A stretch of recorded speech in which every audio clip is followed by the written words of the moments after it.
We are talking gut health on tonight's Wellness Wednesday. I'm Dr. Jordan Leasure with North Shore Proactive Health and Salutogenic Life.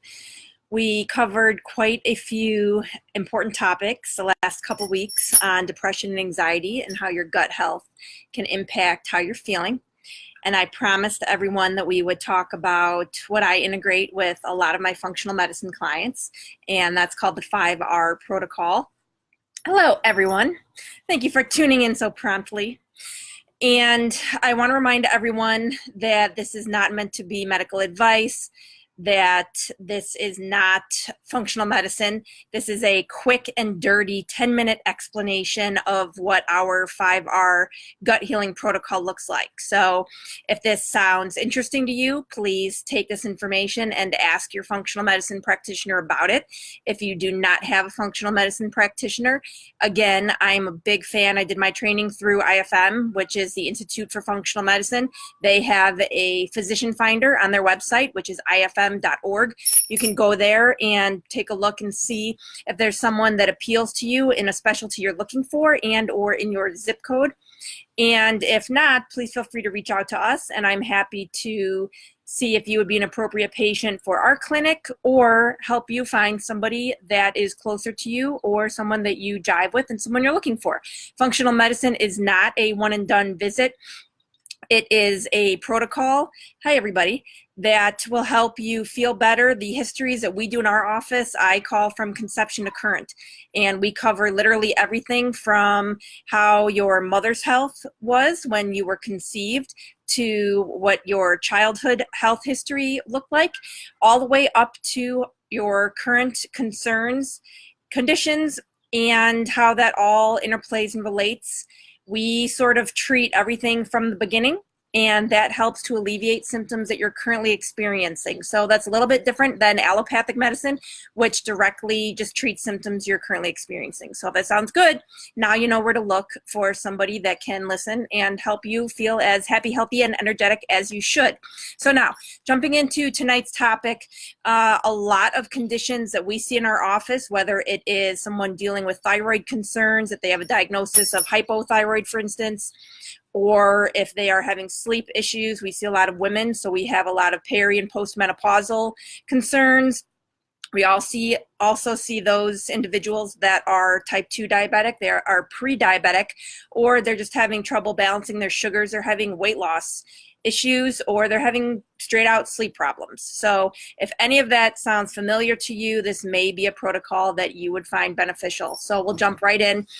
The first R, and I made a handful of notes so that I remember where I'm going, because those of you that have seen my videos, I can go off on tangents and I could talk about this all night long, and I want to keep it nice and tight tonight. So remove is the first one that I'd like to talk about, and that can be a challenge sometimes. You want to remove those things that are inflammatory. So that might be alcohol, it might be processed foods, it might be some of those things that are causing inflammation in your system. You might not know that you have a food sensitivity to a relatively otherwise benign food. We see food sensitivities, the most popular things that we try to keep patients away from or have them removed from their diet are going to be, of course, gluten and dairy. They're two of the top most inflammatory foods. Many people know that already. Did you know that corn is also one of the top most inflammatory foods? Eggs are up there as well.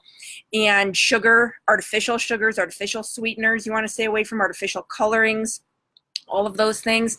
And then rounding out some of the top most inflammatory foods are going to be soy.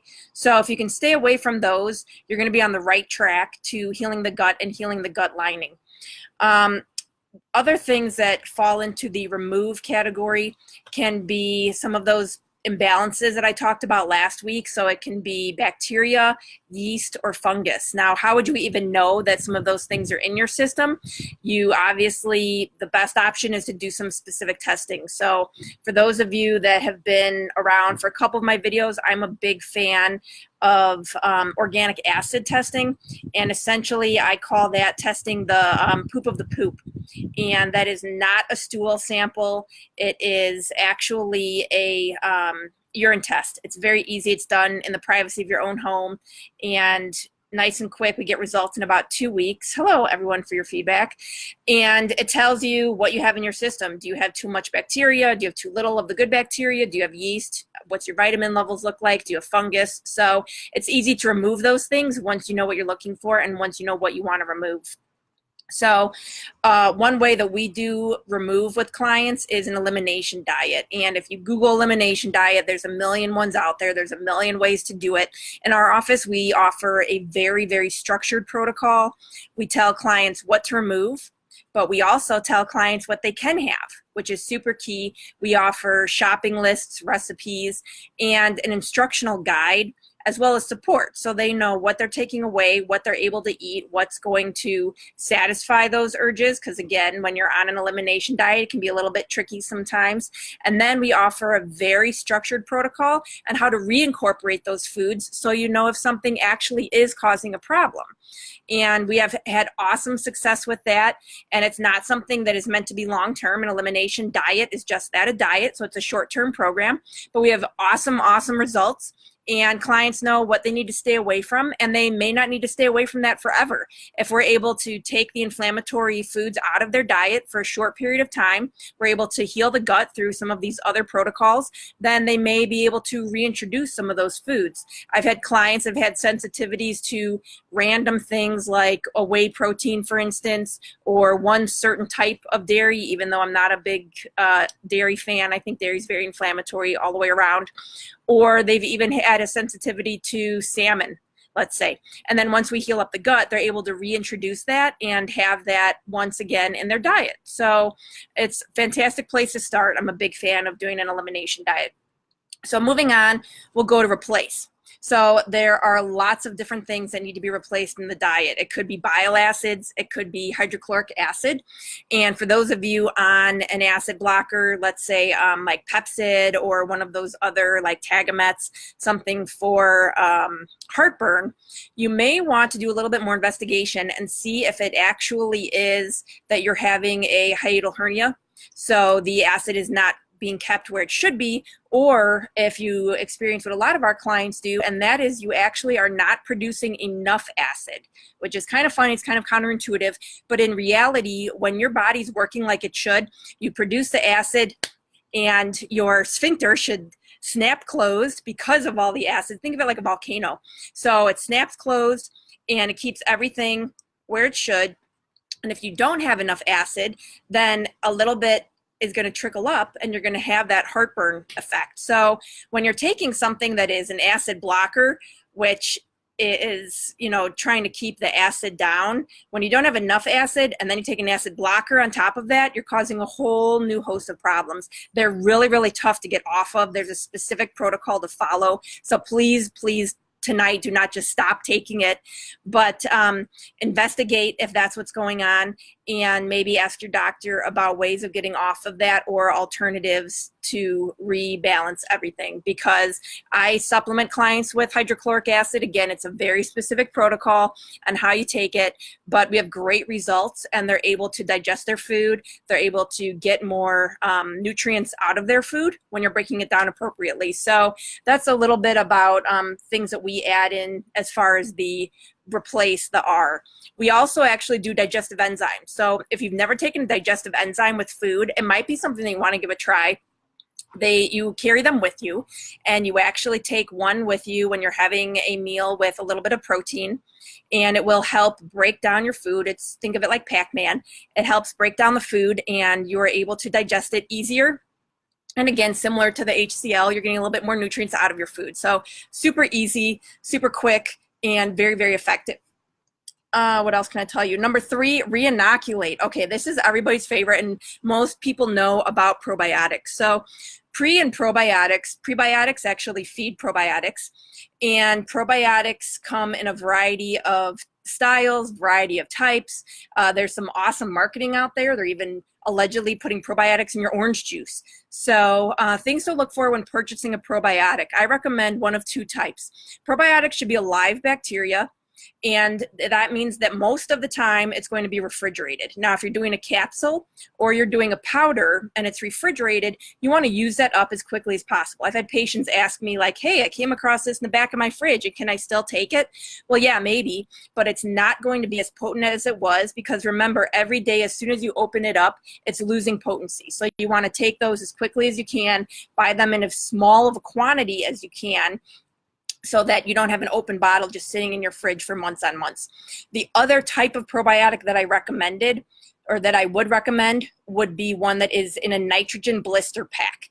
And it sounds kind of funny, but you'd see them and they're on the shelf, and each pill is literally in an individual pop pack. So when you're ready to take it in the morning, you pop it out of the nitrogen and you take it, and that way it's not exposed to air, the bacteria is not dying.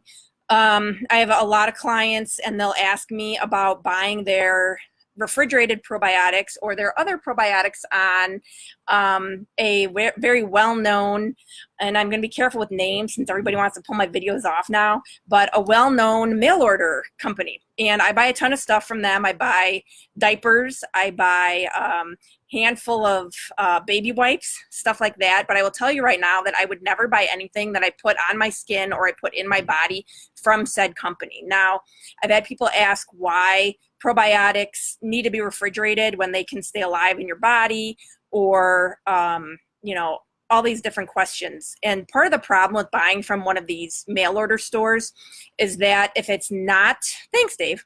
Dave is also a great physician. So if you're looking for somebody in his neck of the woods, connect with Dave. If your probiotics are coming from one of these mail order stores, I will let you know right now that warehouses, and I actually I did some research on this. Warehouses can get up to somewhere in the range of like 175 degrees, which sounds ridiculous. But between the warehouse and the non-refrigerated truck that they're transporting your product in, you know, the bacteria is dying and dead. Now, that doesn't make it completely ineffective. Dead bacteria still plays a role in our body, but believe me, it is not worth what you're paying for, and it is not going to be as effective, especially if you're dealing with some of these health conditions that we're working to remediate with this 5R protocol. So please stick with buying your products from your functional medicine physician. It's super key.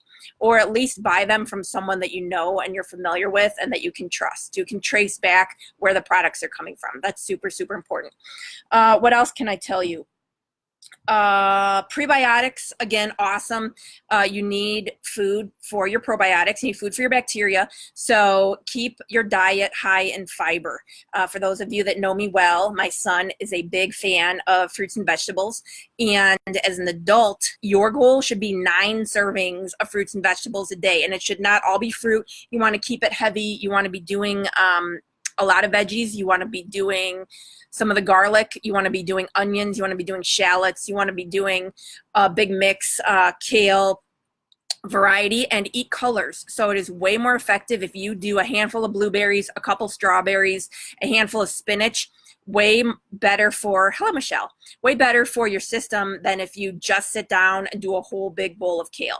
You get different phytonutrients from different colored foods, so try to get a variety. I feel like I'm rambling, so we're gonna speed on to the next one. The fourth R is going to be repair. And this is going to be healing the gut lining, like I touched on a little bit earlier. A few nutrients that are really big in that. Zinc is fantastic for that. In the fall and winter in Chicagoland, I definitely recommend that we increase our zinc as well to improve our immune functioning. But a lot of our immune system is located in our gut, so that zinc is healing our gut lining and making us healthier. It could be, but either way, it's an awesome place to